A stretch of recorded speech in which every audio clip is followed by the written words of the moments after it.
it comes to gossip, we have this black and white thinking. Gossip is bad. So don't get involved in gossip. If you get involved in gossip, you get in trouble. People will dislike you, and that will lead to other issues in your life. So we get the code of silence that says, whatever happens to other people, it happens to other people. It doesn't happen to you, so it doesn't concern you, you don't talk about it. That's the restriction behind not gossiping. Now, I don't approve of people spreading malice about others just to get relief, because that's what we understand under the word gossiping. You're spreading around information about others just to keep them down or to hinder them. I don't support that. However, when some rumor or some gossip goes around, for you to completely ignore it as it's not my business, I don't get involved, that's wrong too. You know why? It is because even if a story is completely made up, people don't just make up stories out of the blue just like that. When they make up a false accusation of someone, it is because there's something about that individual they want to repress. Whether it's that the individual is seeing through stuff, including their own BS, and then wants that, or whether that individual is succeeding in life and they're not, so they want to conduct a smear campaign against the individual. If you have someone who's a target of gossiping, there is something about the individual that you want to undermine. Even if what they're saying about the individual is completely made up, the fact that the fact that they make all that effort to make up something false about someone just to undermine them shows you that there's something that goes on with that individual that they don't want you to see. It can be that someone just got accepted at some college, some university that's prestigious, and then people around don't want others to know this, and because they're not happy for that individual, so they conduct a smear campaign, get people to turn against individuals that now the individual attends that college or university, they will have a hard time with all the psychic violence. That's also why narcissists conduct smear campaigns, to make things hard on you. They want the help from others to make things hard on you, so they spread lies about you, or they badmouth you to trick others into thinking bad about you. And here's the thing, when people hear bad stuff about you and they don't process it properly, that bad stuff they hear about you will hurt them. So next time they see you, they will associate this hurt with you, and then they'll blame you for the hurt, instead of blaming the one that spread all that filth into their spirit. They were the ones that sat still or that tolerate someone bad-mouthing you, and they refuse to process what they heard. They didn't examine it, so now it has sunk inside of them. Now it has affected them in a negative way. But because you were the target of the bad-mouthing, the pain of that bad-mouthing, they will associate with you. And they would say, well, if you didn't have haters, they wouldn't badmouth with us, we wouldn't feel this way. So they will become delusional in blaming you. You have a lot of folks like that. So you have an individual conducting the smear campaign, that's the narcissist that goes around, and then you have other people that keep receiving the negativity, and when negativity harms them, they also blame the target. Instead of realizing, okay, why did we allow this individual to spread all this hate towards us? Why were we so receptive to it? They don't want to face themselves. So when you have an individual that others are opposing, why are they opposing that individual? Look, if it's a child molester that wants to come with some political party to legalize pedophilia, then of course we should be opposed to that. Okay, but then it's more about what the individual is coming with. But when people are so upset with one individual, a multitude of people, ask yourself, what is it they're hiding? There's something about them as a group they want to hide. That's why they have to make that other individual the focus of collective attention. So whenever gossip or rumors are going around, hear it, document it, examine it. Okay? I'm not telling you to be involved with the gossipers. I'm not telling you to play detective. Unless you have knowledge on how to investigate things in a safe way, you can do it, but or else don't. Just hear it, document it, and process it. That's what you ought to do. By doing that, the gossip and the slander and the smear campaign loses its power.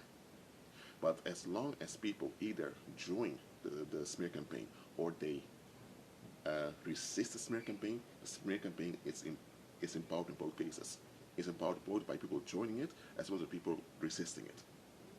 What should do is that the smear campaign must be disarmed, and disarm it by documenting it, so you acknowledge its existence. Then you examine it after you document it, and once you've documented it, then you process it, and once you've processed it, it doesn't affect people anymore, nor people hear it, nor the target. Too often we just want relief, we just want to stay away from bad stuff, and that attitude causes us to become enablers unaware. Think about what I've said. If people take the time to make up stuff about you, that should be a fact that you're influential. And it also reveals that there's something about them that they don't want to face. That's why they have to put that focus on you. And if a whole group decides to tolerate a smear campaign against you, that shows you there's something off with that community. Too often, we don't want anything to do with slander, gossip, or smear campaigns, and we shouldn't want anything to do with. We shouldn't want anything to do with that, but it's around. Instead of just being annoyed and pissed off, learn to deal with such things in a constructive way. And here's the thing: smear campaigns reveal that there is violence in the community that needs to be addressed.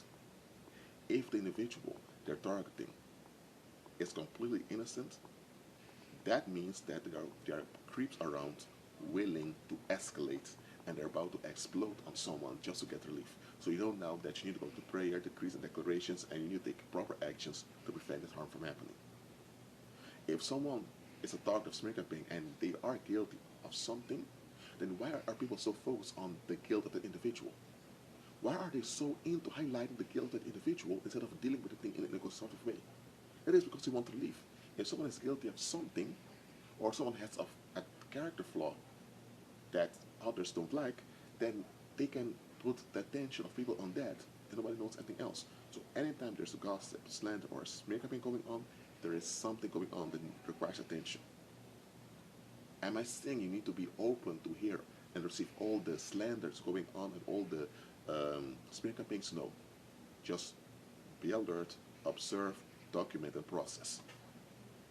Observe, document, and process. Do those three things. And by doing those three things, you'll be alert what's going on around you, and you'll be able to avoid traps. Don't you know that there are people out there? They don't walk by faith. They don't know Christ. They're not born again, so they're lost. But because they are alert about what they hear around them, they manage to escape dangerous situations. For example, let's say that there is a party somewhere, and at the party you have a lot of people looking angry at some guy saying, "Oh, I can't stand him," and now people are gossiping about an individual. Let's say someone hears that, he listens to what they're saying, and he knows that what they're saying doesn't add up, but he knows, okay, that guy over there, he has a lot of negative attention on him, so sooner or later someone is going to become confident enough to harm him. And this guy decides, you know what, that other individual was a target.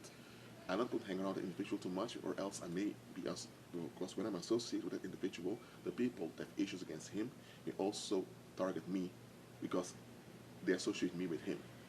And because they associate me with him, they will also associate their pain, their projection onto him with me. So then they will begin to project negativity upon me also. So this guy hears that and decides, I'm not going to deal with that guy over there because he has too much negative attention on him. And later, that guy indeed was stabbed. He was killed. And he was walking with some friends, leaving a bar, and a fight emerged. He was stabbed, and those two other friends with him were stabbed also. So that guy who heard the contention against the target and realized, you know what, I'm staying at a safe distance from the target.